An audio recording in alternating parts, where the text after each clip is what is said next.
Hello, planner and crafty friends. This is One Crafty Dolo. Welcome to my channel. Today I'm doing something a little different. I want to talk about planning and decorating your planner on a budget because we all have budgets.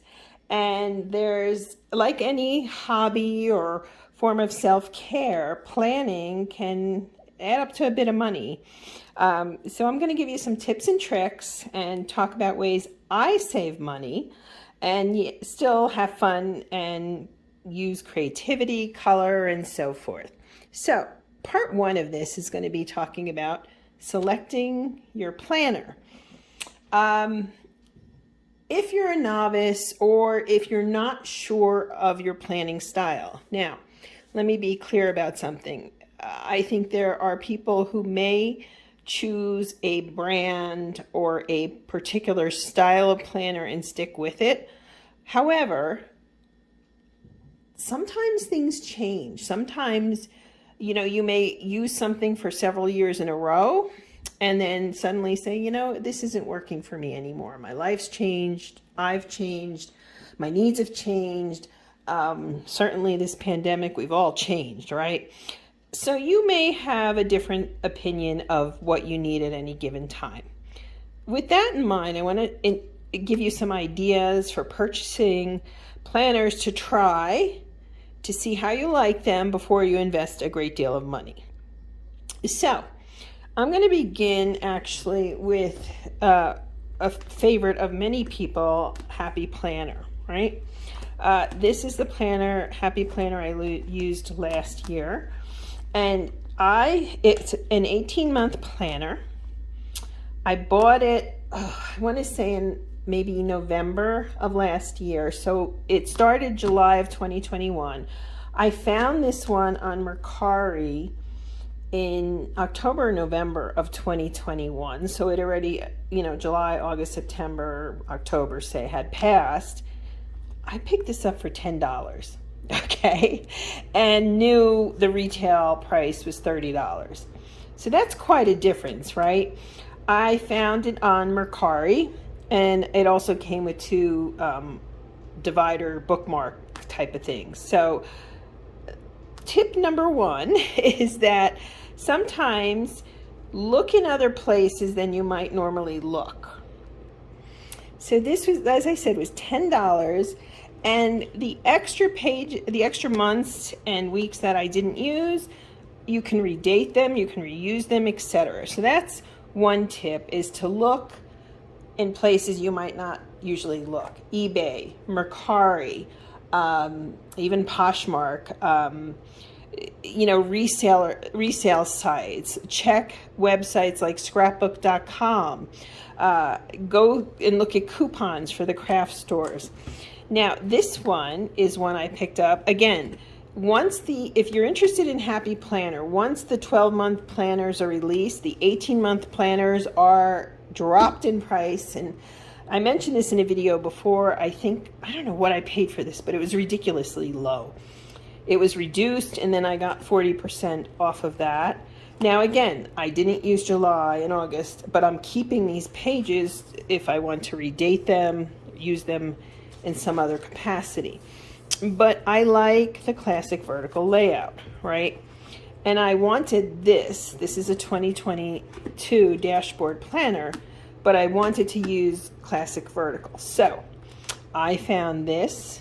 I bought it in the store and it was reasonable. I had a coupon, whether it was Michael's or Hobby Lobby. It might have been Michael's. Anyway, I wasn't sure how I would like the dashboard planner, and I wanted to use the classic vertical.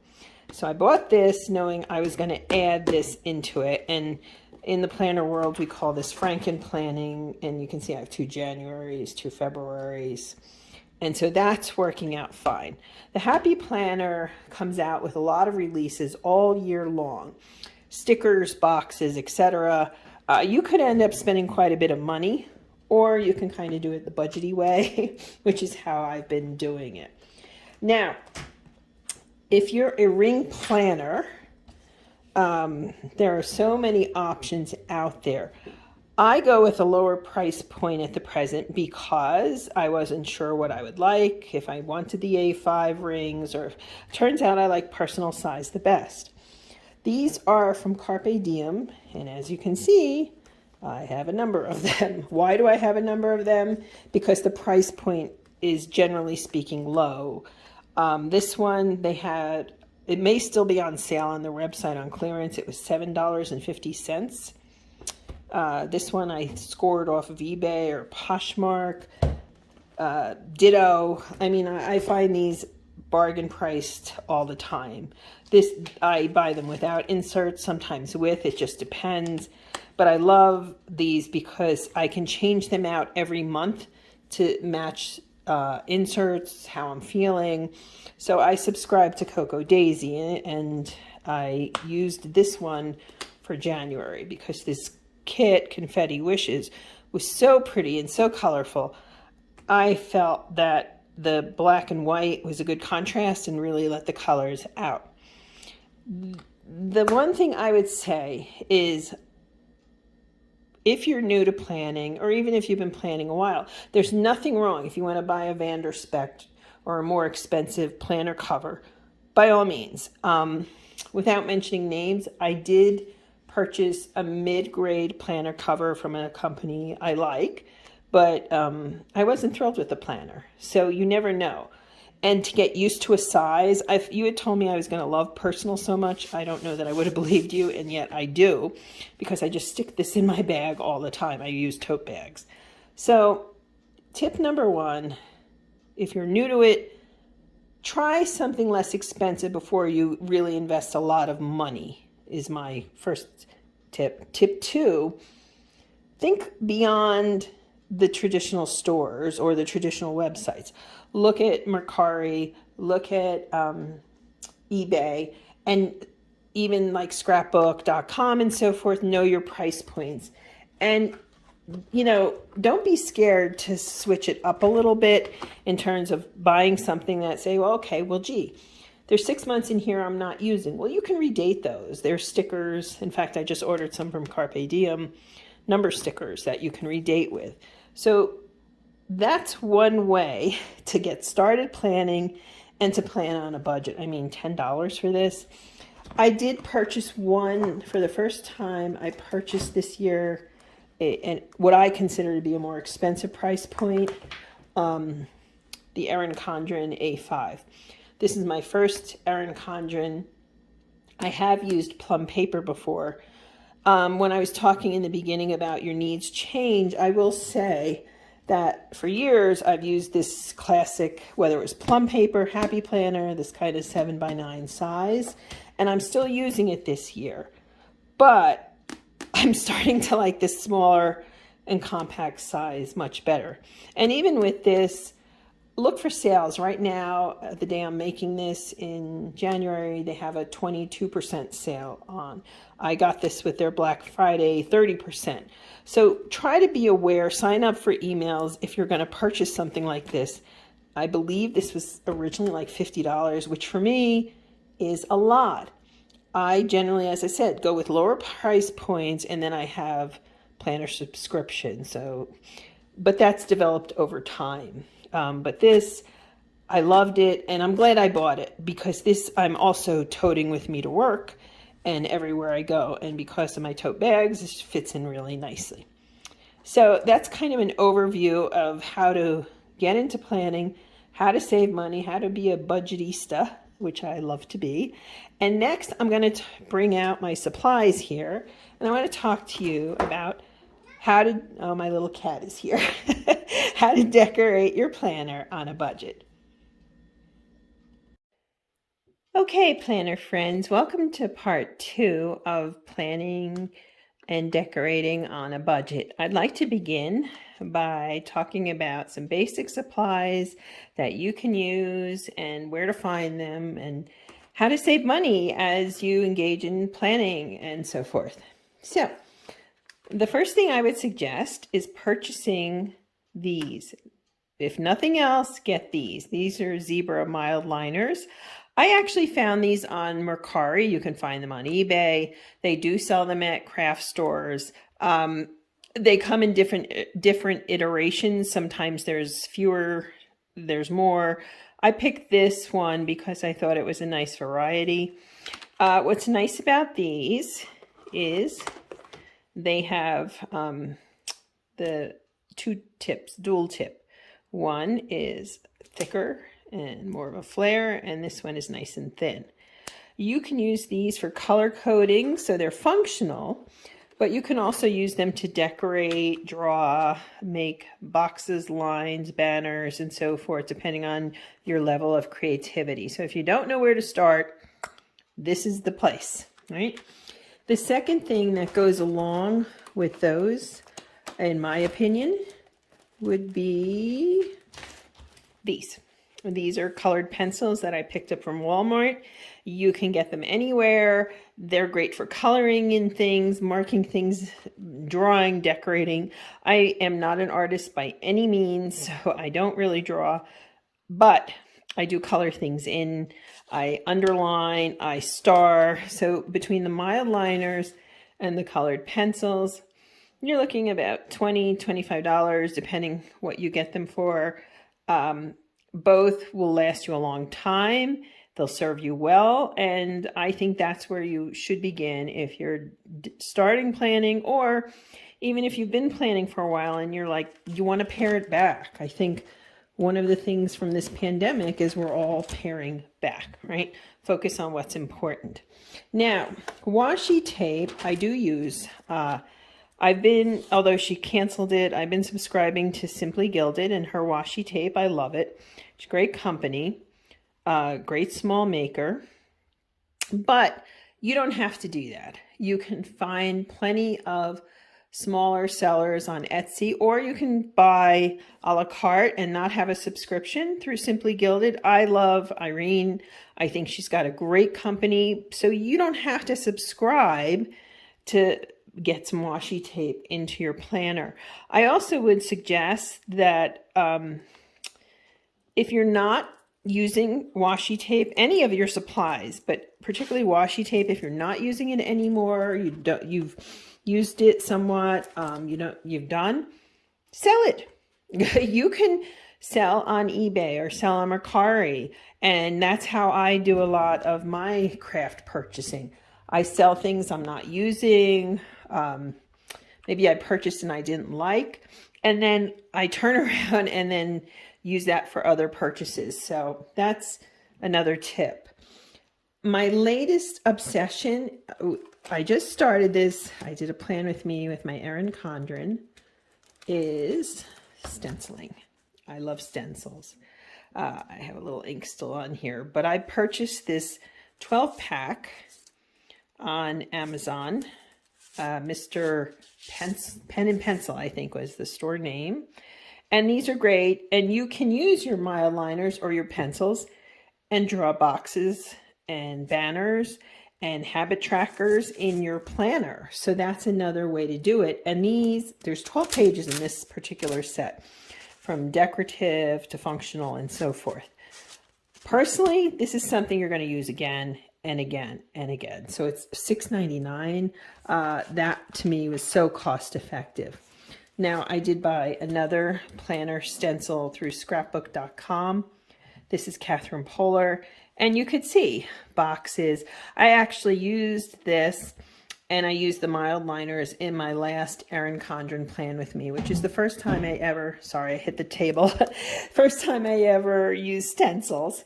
So I'm very happy with these, and these are things you're going to use again and again. And so I would highly recommend, I'm just starting to stencil, but I would recommend it as a budget effective way to decorate.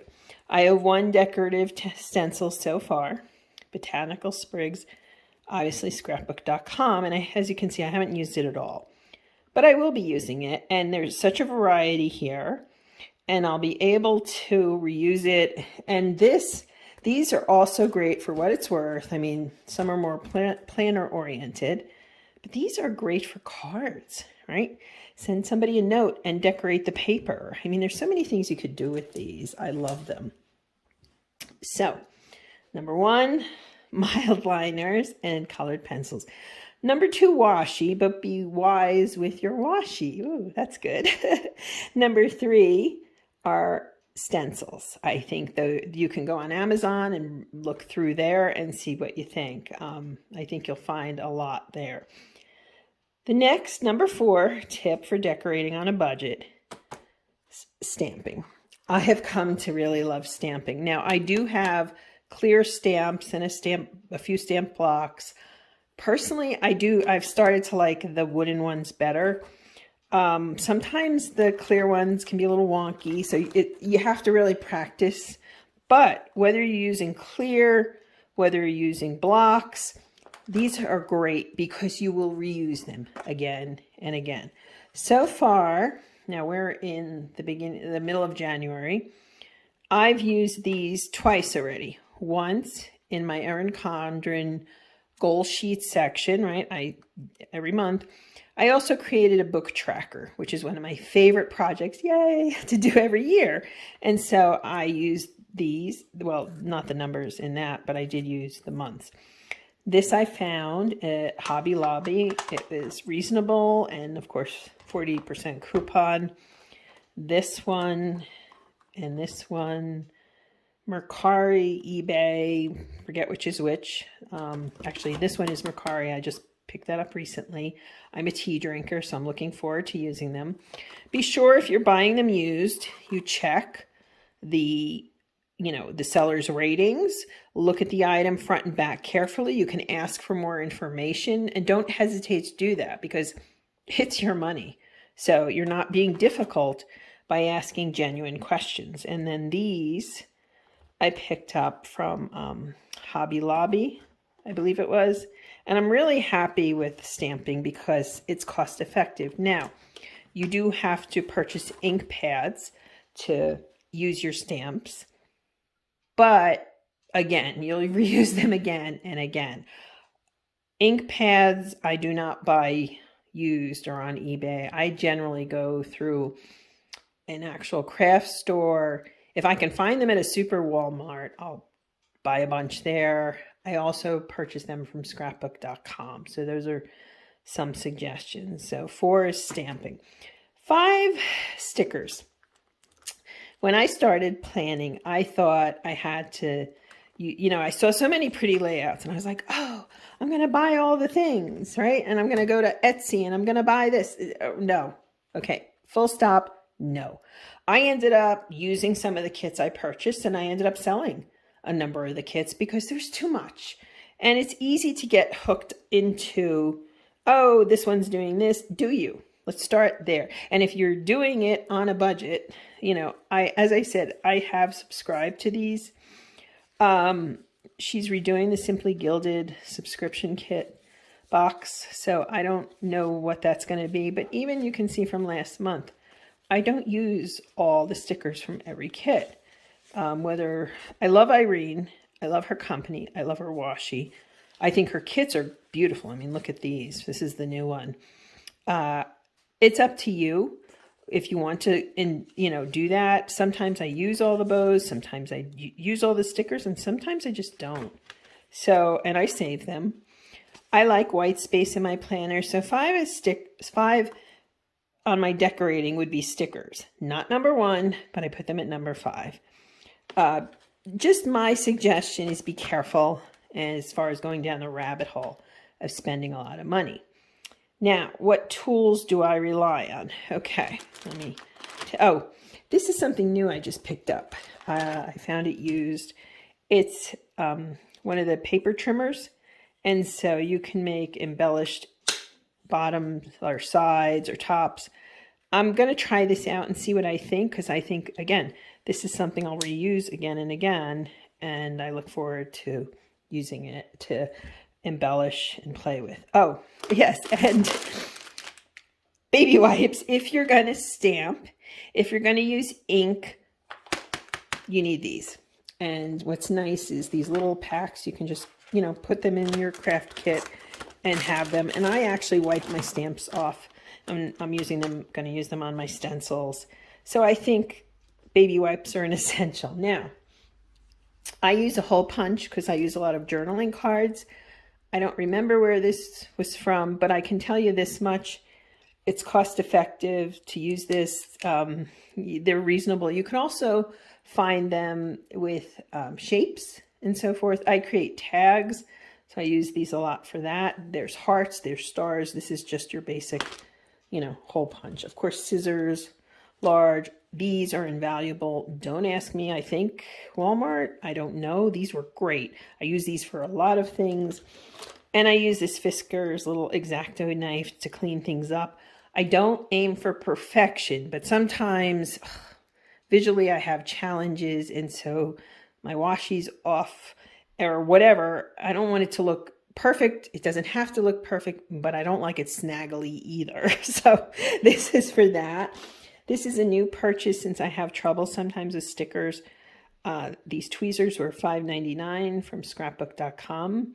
I think it's an essential for many people. I'm going to try it, but I'm adding it into this list because I think it makes sense, right? Finally, the last thing is storage. Store your crafts on a budget. This delightful tote came from Tuesday Morning. It came in a set of 3 and was ridiculously inexpensive. Go to Tuesday Morning. You can start there, right? Hold on. I'm going to show you another one of my storage containers. This contains my Dollar Tree supplies. And so again, this is also Tuesday Morning, right? They are great. They have handles. You can move them easily. And they're so reasonable. Look at Dollar Tree. Look at Marshall's. Look at Tuesday Morning. And look at Walmart. Okay? There's no sense in paying oodles of money for fancy craft storage. And what I love about this one in particular, you can see I have my basics in here, and depending, I'll swap out the stamps, but swap out the washi, but this is the basic tub or tray that I carry with me. So that's it. That's planning on a budget, planning with dollars and cents, S-E-N-S-E, little nerd humor there. Thank you so much. Well, thank you for watching, spending the time with me. Feel free to subscribe and tap that notification bell to be alerted to my other videos. Thanks, planner peeps. Have a great day.